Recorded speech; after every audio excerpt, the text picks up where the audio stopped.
Amigos da Velocidade, sejam bem-vindos a mais um Velocidade Alternativa, o seu resumo semanal do esporte a motor. Neste domingo, tivemos o Grande Prêmio do Catar, 17ª etapa do Campeonato da Fórmula 1, vencida, adivinha por quem? Max Verstappen na corrida principal, com Oscar Piastri na segunda colocação e Lando Norris completou o pódio. Mesmo pódio do Japão, mas aí invertidos o segundo e o terceiro colocados.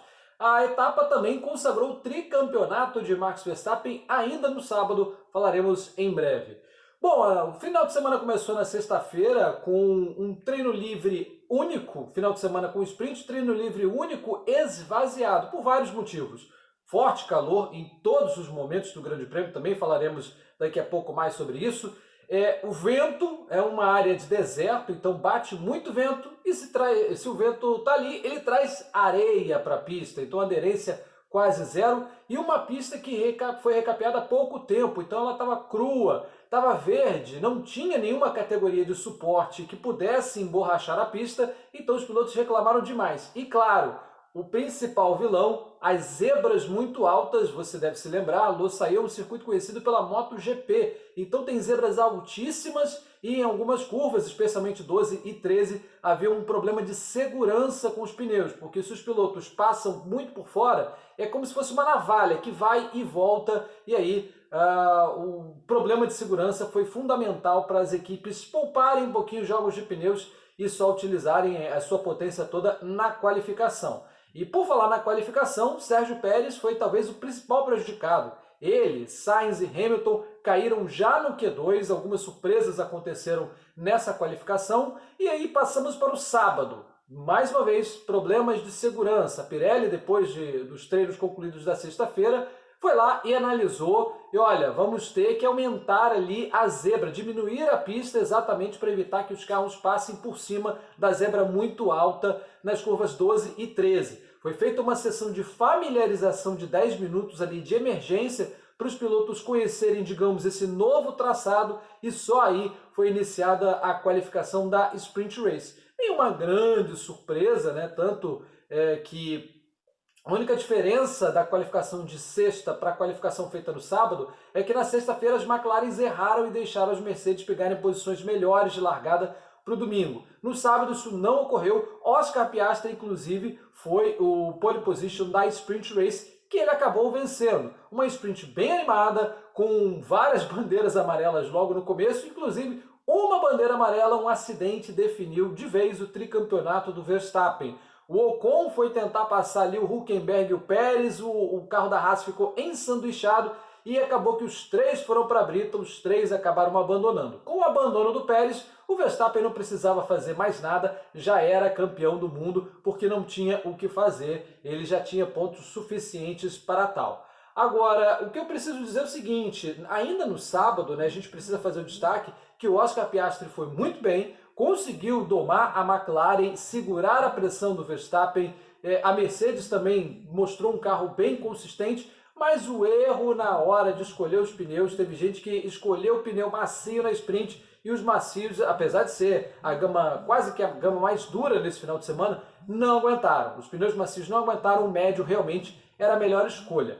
Porém, tudo começou a mudar exatamente no sábado. Depois da Sprint Race, a Pirelli fez uma nova análise e falou, olha, não tem jeito. Com aquela curva 12 e aquela curva 13, vamos ter que limitar os carros a andarem no máximo 18 voltas com cada pneu. Os jogos de pneu só poderiam andar 18 voltas no total, porque a partir da volta 19, haveria um risco de os pneus estourarem. Aconteceu alguma coisa parecida já em 2021, mas em menor escala a Pirelli não conseguiu detectar aquilo e também foi só na corrida.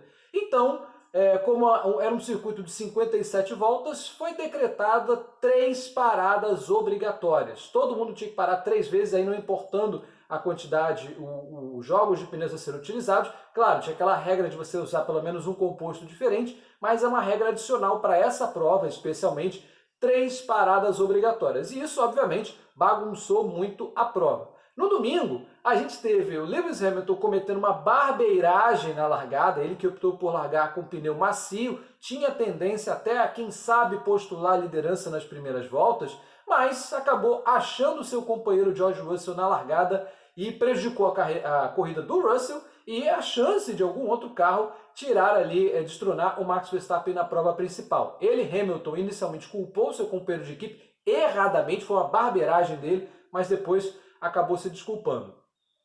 O Sainz, aliás, não largou nessa corrida de domingo. A Ferrari, minutos antes da prova, detectou um vazamento de combustível relevante e ele não poderia alinhar exatamente por questões de segurança. E o grid, inclusive, teve apenas 18 carros porque o Sérgio Pérez largou do box. Essa batida da Sprint Race no sábado teve que trocar muita peça e aí não teve jeito. O Sérgio Pérez acabou largando do box. No domingo, o grande protagonista, talvez, da prova, que foi bem animada, foram os track limits. Muita gente foi punida com os limites de pista. Já na sexta-feira e no sábado tivemos voltas deletadas a granel, mas no domingo aí não teve jeito. Muita gente recebeu a bandeira preta e branca, né, de 3 advertências de limite de pista, e teve gente que passou dos limites a rodo. Sérgio Pérez foi um que prejudicou demais a sua corrida, graças a não respeitar os limites da pista. Com as 3 paradas obrigatórias, o Russell se mostrou muito rápido, com um ritmo de corrida consistente, caiu para último na primeira volta, teve que fazer uma parada a mais que todo mundo e ainda assim foi um bom postulante, por pouco não chegou no pódio. A McLaren se manteve redondinha, até com uma briga interna para saber quem é que ia chegar em segundo, quem é que ia chegar em terceiro, mas o fato é que a McLaren realmente foi a segunda força desse final de semana. Lá na frente, Verstappen, sem ser incomodado, administrou bem a prova e venceu tranquilamente. A Ferrari não fedeu e nem cheirou. Como eu disse, o Sainz não alinhou e o Leclerc teve uma atuação muito discreta, assim como também o Alonso. Mas eu preciso fazer uma ressalva aqui quanto ao Alonso. Aliás, vários pilotos tiveram muito problema com o calor do Catar. Você se lembra? A Copa do Mundo aconteceu pouco tempo atrás, né, em dezembro. E por que ela aconteceu em dezembro? Porque é a única época do ano, no inverno do Catar, onde as noites são minimamente toleráveis para o ser humano. Estamos em outubro, está iniciando o outono lá no Catar, né, que é um país do hemisfério norte, e ainda assim temperaturas muito altas à noite, sensação térmica beirando os 40 graus, e esse foi ao longo da prova talvez realmente quem quase causou acidentes, né? Um inimigo invisível. O calor do Catar teve problemas. O Ocon relatou que vomitou dentro do carro. Imagine que sensação agradável. Vomitou dentro do carro nas voltas 15 e 16. Foi perceptível, inclusive, o nosso teleouvinte vai reparar, né, na nossa transmissão aqui da Alternativa, que o Logan Sargent abandonou exatamente por conta de estar passando mal, não teve condições, ele não teve nenhum problema mecânico. Na hora a gente ficou meio em dúvida, mas depois foi confirmado. Problemas físicos, o Sargent não aguentou o calor realmente desumano do Catar nessa época do ano.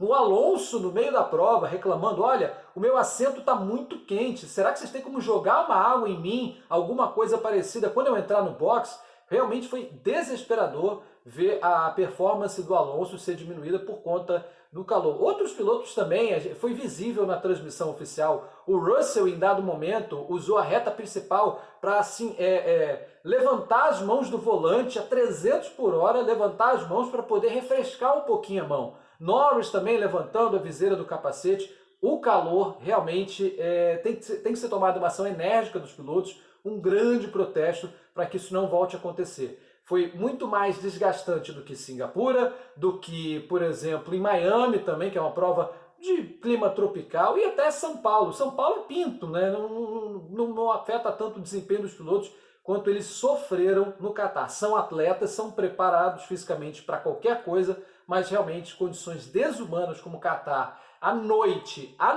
em outubro, realmente há muito tempo a gente não via pilotos tão desgastados, né?